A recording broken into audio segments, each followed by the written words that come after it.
Hi everyone, मेरी Christmas. तर मी आज Christmas special plum cake बनवलेला आहे। तर हा बिना साखरेचा बिना मैद्याचा असा अगदी सॉफ्ट असा हा केक बनवलेला आहे। हा पहा, तर तुम्हाला सुद्धा हा केक नक्कीच आवडेल।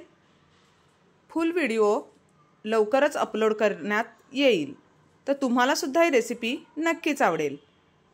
तर तुम्हाला हा केक कसा वाटला कमेंट करून नक्की सांगा।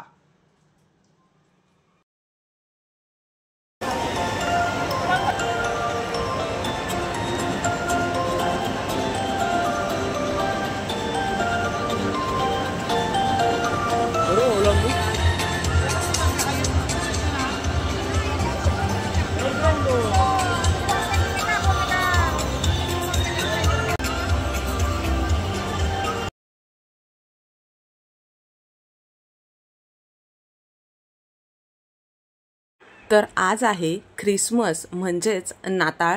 तर नाताळ सणांची मुलंसुद्धा अगदी आतुरतेने वाट पाहत असतात। तर प्रभू येशू यांचा जन्मदिवस या दिवशी साजरा केला जातो आणि संत निकोलस हे सांताक्लॉज बनून त्यांनी प्रभू येशू यांच्या जीवनावर अगदी त्यांचं आयुष्य समर्पित केलं होतं।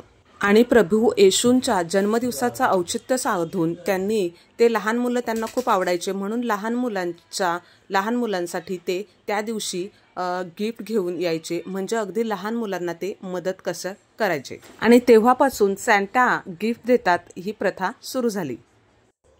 तर ख्रिसमस सणाची लहान मुलं अगदी आतुरतेने वाट पाहत असतात का? याचं कारण असं आहे की मुलांना सॅन्टा गिफ्ट देत असतो ना, मग त्या गिफ्ट साठी ते वर्षभर या सणाची वाट बघत असतात। आता त्यांना कुठे माहिती असतं की सॅन्टा असं नसतो, पण त्यांचे पॅरेंट्स त्यांच्यासाठी काहीतरी करत असतात। आणि तीच मग मी आज सॅन्टाचंच एक असं ख्रिसमस, आपल्याकडे आपण सगळ्या सणांचं हे करतो, तर सर्व धर्म समभाव याप्रमाणेच मी आज ख्रिसमसचं सुद्धा डेकोरेशन केलेलं आहे। तर हे सर्व डेकोरेशन तुम्हाला कसं वाटलं?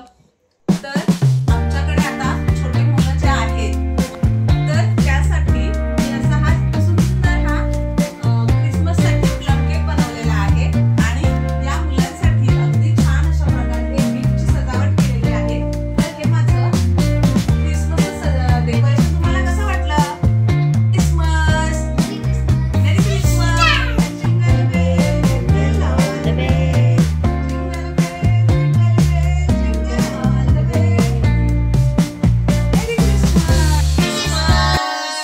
आणि मग आम्ही सर्वांनी मिळून सुंदर असा क्रिसमसचा केक कट केला।